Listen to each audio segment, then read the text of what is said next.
বেনজির এবং আজিজ নিয়ে সবচেয়ে গুরুত্বপূর্ণ কথা হচ্ছে আমাদের ওবায়দুল কাদের সাহেব উনি বললেন যে বেনজির এবং আজিজ সরকারের লোক না। ওনাকে কে জিজ্ঞেস করেছে বেনজির আর আজিজ সরকারের লোক কিনা? তাছাড়া উনি যদি সারাদিনও এই কথা বলেন যে বেনজির আজিজ আওয়ামী লীগের লোক না, সেটা কি মানুষ বিশ্বাস করে?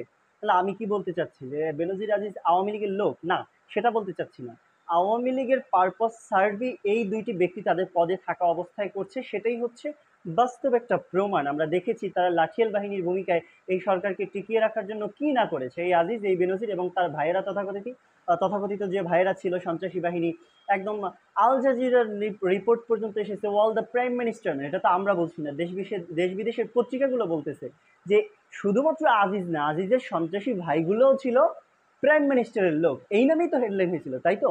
এখন একটা গুরুত্বপূর্ণ আলাপ থাকতে পারে, এরা যদি সরকারের লোকই হয়ে থাকে বা সরকারের পারপাস সার্ভই করে থাকে, তাহলে তাদেরকে কেন এখন সরকার ধরছে বা পাকড়াও করছে?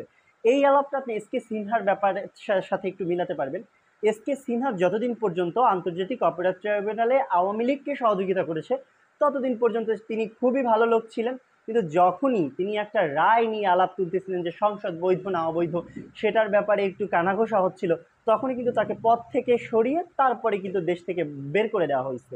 তিনি যদি দেশ থেকে বের হয়ে না যেতেন এবং ওই থ্রেট আমলে না নিয়ে দেশের মধ্যে থাকার চেষ্টা করতেন, এস কে সিনহার কপালে কি ঘটতো তা আমরা জানি না। এটা একটা বাস্তব এবং ঝাঁঝাল্যমান প্রমাণ যে ক্ষমতায় থাকা অবস্থায় কোনো পদের ব্যক্তিকে লাথি মেরে বের করে দেশ থেকে তাড়িয়ে দেয়। তাহলে বেনজির আজিজ তাদের তো পারপাস সার্ভ করে একদম শেষ।